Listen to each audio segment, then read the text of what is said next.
Radhe Radhe everyone. आज की video में मैं आपको वरुथिनी एकादशी की व्रत कथा सुनाऊंगी।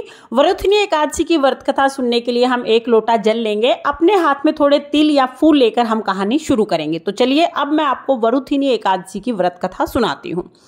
अर्जुन बोले, हे भगवान, वैशाख मास के कृष्ण पक्ष की एकादशी का क्या नाम है, उसकी क्या विधि है, उससे कौन से फल की प्राप्ति होती है, सो कृपा करके विस्तार पूर्वक कहिए। श्री कृष्ण भगवान बोले, हे कुंती नंदन, वैशाख मास के कृष्ण पक्ष की एकादशी का नाम वरुथिनी एकादशी है। ये सौभाग्य प्रदान करने वाली है। इसका व्रत करने से मनुष्य के सभी पाप नष्ट हो जाते हैं।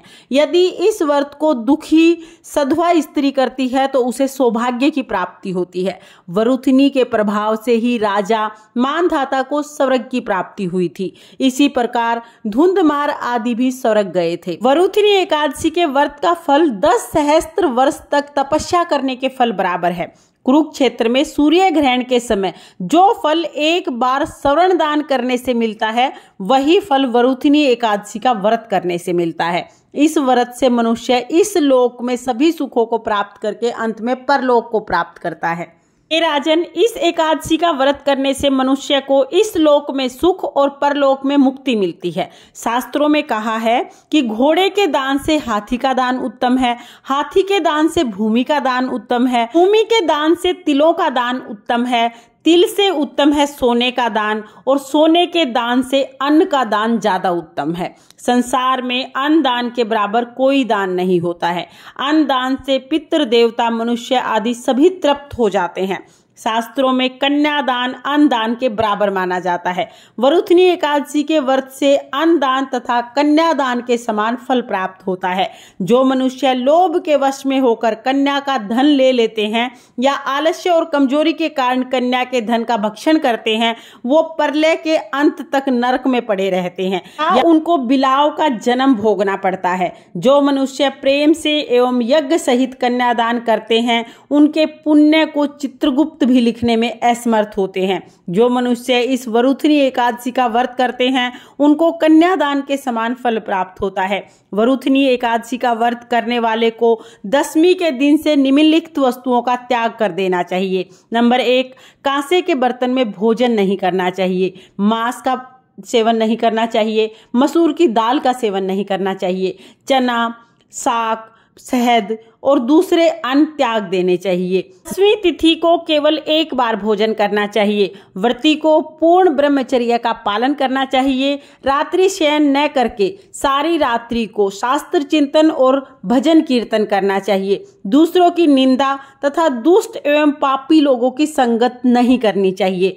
क्रोध नहीं करना चाहिए, असत्य नहीं बोलना चाहिए, तेल तथा अन्न भक्षण से बचना चाहिए।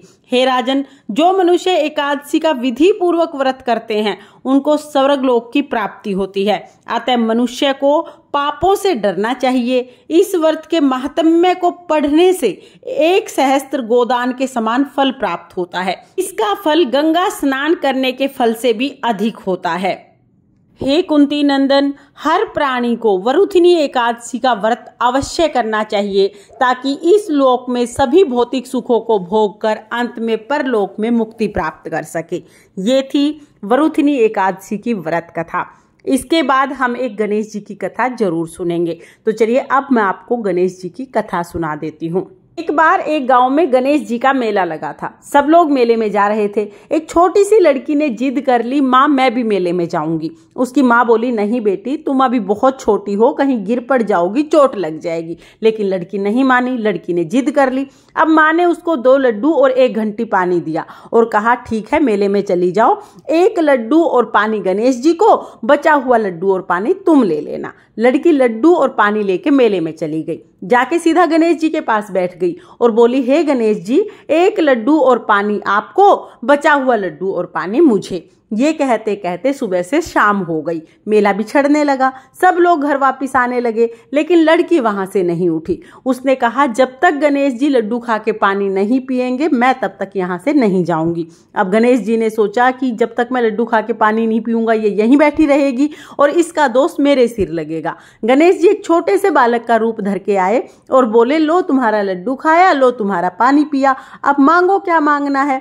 लड़की सोचने लगी क्या मांगू, अन्न मांगू, धन मांगू, खेत मांगू, हवेली मांगू, महल मांगू, बैल मांगू, सुहाग मांगू, क्या मांगू। अब लड़की सोच ही रही थी, इतनी देर में छोटा सा लड़का बोला, जो जो तुमने सोचा है वो सब हो जाएगा, अब अपने घर चली जाओ। लड़की अपने घर आ गई। घर आई तो माँ बोली, बेटा इतनी देर कहाँ लगा दी। बोली, माँ आपने ही तो कहा था कि गणेश जी को लड्डू खिला के और पानी पिला के आना, मैं तो गणेश जी को लड्डू खिला के और पानी पिला के आई हूँ। लड़की ने जैसे ही ये बात कही, जो जो लड़की ने सोचा था वो सब कुछ हो गया, पूरा घर अन्न धन से भर गया। हे गणेश जी महाराज, जैसे आपने उस लड़की की इच्छा पूरी की, जैसे उसके घर को अन्न धन से भरा, वैसे ही सबकी सब इच्छाएं पूरी करना और सबके घर को अन्न धन से भर देना। इस कहानी को कहते सुनते हुकारा भरते सब पर अपनी कृपा दृष्टि बनाए रखना। ये थी गणेश जी की कथा। इस तरह से हमारी वरुथिनी एकादशी की व्रत कथा पूर्ण होती है। कथा सुनने के बाद जो आपने तिल या फूल हाथ में लिए हैं वो श्री हरि भगवान के चरणों में हम समर्पित कर देंगे और थोड़े से तिल हम जल के लोटे में डाल देंगे। उसके बाद जो जल का लोटा है वो सूर्य देवता को अर्घ दे देंगे। तो फ्रेंड्स, आपको वरुथिनी एकादशी की व्रत कथा कैसी लगी कमेंट करके जरूर बताना। और अगर ये वीडियो आपको पसंद आई हो, वीडियो आपके लिए थोड़ी बहुत भी यूजफुल हो, तो प्लीज वीडियो को लाइक कर देना और चैनल को सब्सक्राइब कर लेना। फिर मिलते हैं किसी और वीडियो में, तब तक के लिए जय श्री कृष्णा, राधे राधे।